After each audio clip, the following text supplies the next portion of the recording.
आज का जो एक्सेल का टॉपिक है बहुत ही यूनिक टॉपिक है। आपने कभी ना कभी सुना होगा कि रिवर्स VLOOKUP नहीं लग सकता है। ऐसा नहीं है, बिल्कुल रिवर्स VLOOKUP भी लग सकता है। आपको नॉर्मली पता होगा जो लुकअप वैल्यू होता है हमेशा लेफ्ट से राइट चलता है। मतलब अगर डाटा आपका यहाँ पर है तो आपको यहाँ से राइट को मूव करना पड़ता है। डाटा कभी आपका राइट से लेफ्ट मूव नहीं होता है। आपने सुना होगा ये नॉर्मली VLOOKUP जब लगाते हैं इस कंडीशन को हमको फॉलो करना पड़ता है। बट रिवर्स VLOOKUP कंडीशन में थोड़ा सा डिफरेंट है। अगर आप माइक्रोसॉफ्ट 365 यूज कर रहे हैं तो आपके लिए रिवर्स VLOOKUP लगाना बहुत ही आसान है। जैसे कि एक एग्जांपल लेते हैं तो हम VLOOKUP नहीं लगाएंगे, हम लगाएंगे direct XLOOKUP। Then XLOOKUP, then यहाँ पर लुकअप वैल्यू हमको देना पड़ेगा, लुकअप वैल्यू, देन कॉमा। यहाँ पर आपको पूछ रहा है लुकअप एरे। आपको लुकअप एरे क्या है? ये मेरा लुकअप एरे है। देन आपको रिटर्न एरे, आपको क्या चाहिए? जैसे कि मेरे को यहाँ पर डिपार्टमेंट चाहिए, मैं डिपार्टमेंट सिलेक्ट कर दूंगा। देन कॉमा करके अगर डाटा नहीं है मेरे को NA रिटर्न करेगा।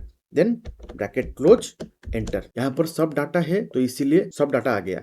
अगर कहीं पर डाटा नहीं होगा, मान लीजिए मैं इसको डिलीट कर देता हूँ। देखिए यहाँ पर आ गया NA। अगर मैं यहाँ पर NA नहीं लिखता, मान लीजिए मैं यहाँ पर NA डिलीट कर देता हूँ, तो मेरे को रिटर्न करेगा हाँ से NA। अभी नेम और डेजिनेशन को हम ऐसे ही XLOOKUP में ले आते हैं। फिर मैं आपको दिखाऊंगा कि अगर आप माइक्रोसॉफ्ट 365 नहीं यूज कर रहे हैं तो इसके लिए आप कैसे रिवर्स VLOOKUP लगाएंगे। इसको भी ले आते हैं अभी XLOOKUP। देन यहाँ पर lookup value this, comma, lookup array this, comma, then name. Name के लिए मुझे देना पड़ेगा A/A, ब्रैकेट क्लोज, एंटर। ऐसे डेजिनेशन के लिए equal to XLOOKUP, lookup value this, comma, lookup array, comma, designation this, bracket close, enter. Then gender equal to XLOOKUP,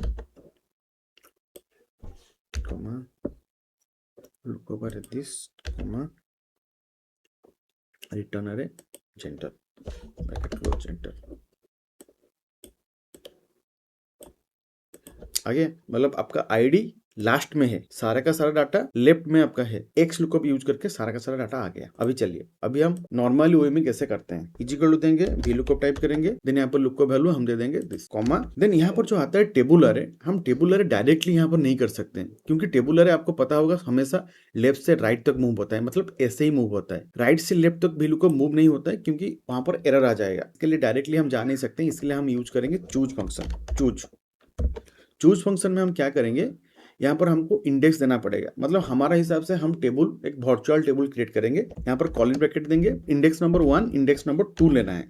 then calling bracket close कर देंगे। देन यहाँ पर जो इंडेक्स नंबर 1 लिए, हमारा इंडेक्स नंबर 1 है दिस, ये हमारा इंडेक्स नंबर 1 है। देन कॉमा, देन ये हमारा हो गया department index number 2, bracket close. मतलब VLOOKUP फॉर्मूला के अंदर हमने एक चूज फंक्शन को यूज करके हमने एक वर्चुअल टेबल क्रिएट किया। अभी चूज का फंक्शन का काम खत्म हो गया। देन कॉमा देंगे, कॉलम इंडेक्स नंबर, मतलब अभी जो हम टेबल क्रिएट किए इसका डाटा किस इंडेक्स नंबर है, ये हमारा हो गया इंडेक्स 1 ID, ये हो गया इंडेक्स 2, ये इंडेक्स 2 में है, कॉमा 0, देन ब्रैकेट क्लोज।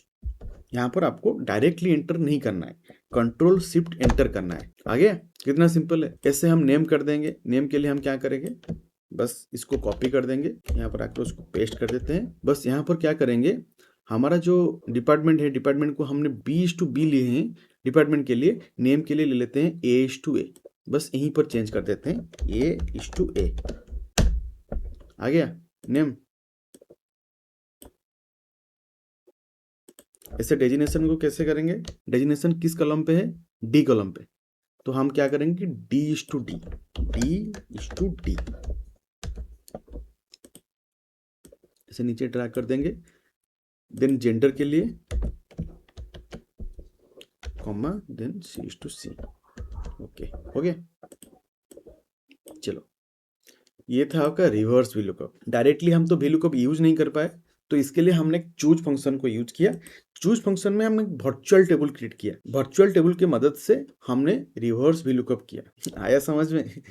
थोड़ा सा कॉम्प्लेक्स है, लेकिन इतना भी मुश्किल नहीं है कि आपको समझ में नहीं आएगा। अगर आप VLOOKUP नॉर्मली यूज करते हैं तो आप 1-2 बार प्रैक्टिस करने से आपको समझ में आ जाएगा। अगर फिर भी समझ में नहीं आ रहा है तो मेरे को डायरेक्टली आप कमेंट कीजिए, मैं और भी एक आसान तरीके से आपको समझाने के लिए कोशिश करूंगा। चलिए आज के लिए इतना ही, मिलते हैं नेक्स्ट वीडियो में। तब तक के लिए आप अच्छे से वीडियो को देखिए, समझिए और उसको इम्प्लीमेंट करिए।